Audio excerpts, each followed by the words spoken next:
நம்ம காலையில் குடிக்கக்கூடிய ஒரு பானம். நம்ம காலகாலமாக என்ன குடித்துக்கிட்டு இருந்தோம்னா பெரும்பாலும் நீராகாரத்தை குடிச்சிட்டு இருந்தோம். நீராகாரம் தான் காலந்தொட்டு இருந்தது. உழவுக்கு போகக்கூடிய ஒரு உழவன் வந்து காலையில் முந்தின நாள் சமைத்த சாதத்தினுடைய மீந்து இருக்கும், அதில் தண்ணி ஊற்றி வச்சுருப்பாங்க. அதை நல்லா கரைச்சிட்டு கொஞ்சம் மோர் விட்டு கொஞ்சம் துளி உப்பு போட்டு காலையில் சாப்பிட்டு விட்டு போனாங்க. நம்ம நடுவில் வந்து இதெல்லாம் எவனா சாப்பிடுவானா, பழங்கஞ்சியை சாப்பிடுவானா, இதெல்லாம் எவ்வளோ கெடுதல், முந்தின நாள் சாப்பிட போய் எவனா திம்மானா அப்படின்னு சொல்லிட்டு இருந்தோம். இன்னைக்கு என்ன நிலைமை தெரியுமா?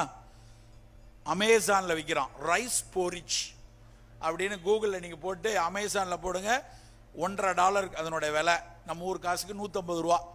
அந்த 150 ரூபாய்க்கு வீட்டுக்கு வந்து சேர்றதுக்கு உலகம் முழுக்க விற்று கொண்டிருக்கிறார்கள். தஞ்சாவூரில் இருக்கக்கூடிய national institute of food processing management, அவங்கள ஒரு பெரிய ஆய்வு நிறுவனம் இருக்குது, அவங்களும் சரி, ஸ்டான்லி மருத்துவக் கல்லூரி சென்னையில், அவங்க 2 பேரும் ஆராய்ந்து இன்னைக்கு அறிவிச்சிருக்கிறாங்க, இந்த ரைஸ் போரிஜுங்கிற அந்த நீராகாரத்தை சாப்பிட்டோம்னா அது குடலில் இருக்கக்கூடிய நல்லது செய்கிற பல பாக்டீரியாக்களுக்கு நல்லதுங்கிறான்.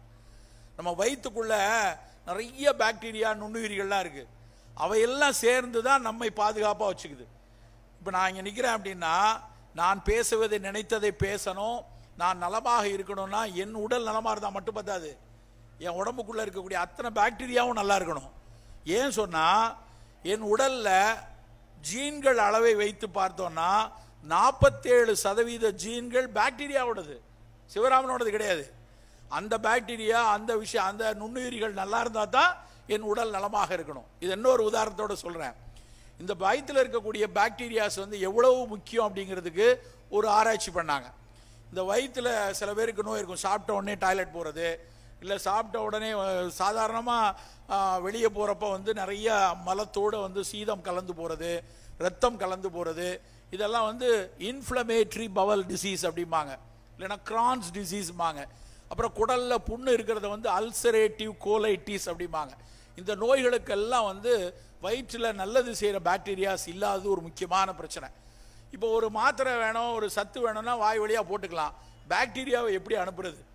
சில பாக்டீரியாவை ப்ரோபயாட்டிக் அப்படின்னு வாயில் போட்டால் அது நிறைய ப்ரோபயாட்டிக் நம்மளுடைய அமிலமே கொண்டுருது. வாயில் போட்டோடனே நம்ம உள்ளே இருக்க குடலில் இருக்க அமிலமே கொண்டுருது. அப்போ அதை என்ன செய்யலாம் அப்படிங்கிறப்ப ஒரு யோசனை வந்துச்சு. நமக்கெல்லாம் தெரியும் கிட்னி டிரான்ஸ்பிளான்ட். ஒருத்தர் கிட்னி வேலை செய்யலைன்னா இன்னொருத்தர் வந்து கிட்னி எடுத்து வச்சுக்கலாம். ஒருத்தருக்கு லிவர் வேலை செய்யலைன்னா லிவரோட பீஸ் எடுத்து வெளியே வச்சுக்கலாம். அப்படி வேறு ஒரு உடல்ல இருந்து பெற்ற ஒரு உறுப்பை எப்படி மாற்றி வைக்கிறாங்களோ அதே மாதிரி ஃபீக்கல் டிரான்ஸ்பிளான்ட் அப்படின்னு சொல்லி ஒன்றை கொண்டு வந்தாங்க. அது என்ன சார் ஃபீக்கல் டிரான்ஸ்பிளான்ட்? மனித மலத்தை ஒரு உடல்ல இருந்து இன்னொரு உடல் கொண்டு போய் மாத்துறது. கேட்கவே எப்படி இருக்கு? ஒரு ஆரோக்கியமான ஒரு மனிதனுடைய மலம், அந்த மலத்தை, அந்த ஃபீசிஸ் எடுத்து நம்ம குடலுக்குள்ள வைக்கிறது.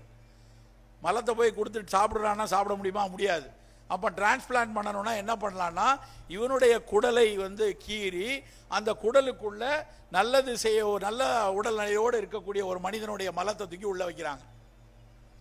அவனுக்கு வயிறு புண்ணெல்லாம் சரியா போச்சு, வயிற்றலைச்சல் நோய் போயிடுச்சு, ரத்தம் போறது, சீதம் போறது எல்லாம் சரியா போச்சு. கூட இன்னொரு விஷயம் நடந்துச்சு. யாருடைய மலத்தை எடுத்து கொண்டு வச்சாங்களோ அந்த மனிதன் மாதிரி இவன் பிஹேவ் பண்ண ஆரம்பிச்சிட்டான். வச்சது என்னமோ மலம் தான், ஆனா பிஹேவ் பண்ணது அவனை மாதிரி பிஹேவ் பண்ண. என்னடா நடக்குது அப்படின்னு சொல்லி ஆராய்ச்சியாளர்கள் இது ஒரு அன்இன்டெண்டட் எஃபெக்டா இருக்க அப்படின்னு சொல்லி பார்க்குறாங்க. பார்த்தா தெரியுது, இந்த பாக்டீரியாக்கள் உள்ள போன உடனே அந்த பாக்டீரியாக்கள் மூளைக்குள் போய் பயனாகிறது. பிளட் பிரெயின் பேரியர்மாங்க. மூளைக்குள்ள போக முடியாத அளவுக்கு கட்டுப்பாடு இருக்கும். அந்த கட்டுப்பாடை உடைச்சிட்டு இந்த பாக்டீரியா உள்ள போகுதுன்னு கண்டுபிடிச்சாங்க. அப்புறம் தான் சொல்ல ஆரம்பிச்சான், டே பாக்டீரியா உள்ள இருக்கிறது வெறும் உன்னோட அஜீரணத்துக்கு மட்டும் இல்லை, உன்னுடைய சீரணத்துக்கு மட்டும் இல்லை, அது உன்னுடைய சிந்தனை வளம், உன்னுடைய எதிர்பார்த்தல், உன்னுடைய மெட்டபாலிசம் எல்லாத்துக்கும் இதுக்கு தேவைண்டு. ஆட்டிசம்னு கேள்விப்பட்டிருக்கோம் இல்லையா, ஒரு நோய். குழந்தைகளுக்கு வந்து ரொம்ப தாய்மார்கள் ரொம்ப வருந்தி இருப்பாங்க அந்த ஆட்டிச குழந்தைகளை மேனேஜ் பண்ணுறது. அதற்கு வீனிங் பீரியடில் தாய்ப்பாலுக்கு அப்புறம் திட உணவுகள் கொடுக்கும்போது குடலில் இருக்கக்கூடிய பாக்டீரியாக்களை நல்லதாக்குனா இந்த ஆட்டிசத்தை வராமல் தடுக்கலாம். ஆட்டிசம் நோய் இருக்கவங்களுக்கு கூட இந்த மாதிரி பாக்டீரியாவை கொடுக்கலாம் அப்படின்னு சொல்லி ஒரு பெரிய ஆராய்ச்சிக்கு இந்த ஒரு முக்கியமான ஒரு ஆய்வு முடிவுகள் வந்து பயனாக கொடுத்துச்சு. எவ்வளோ பெரிய விஷயம்னு யோசிச்சு பாருங்க. ஒரு நீராகாரம் இந்த பாக்டீரியாவை கொடுக்கிறது நண்பர்களே. சாதாரணமாக. அப்போ நம்ம ஒரு நாள் தேநீர் குடிச்சுப்போம், ஒரு நாள் காஃபி குடிச்சுப்போம், 2 நாள் ஏன் நீராகாரம் எடுக்கக்கூடாது?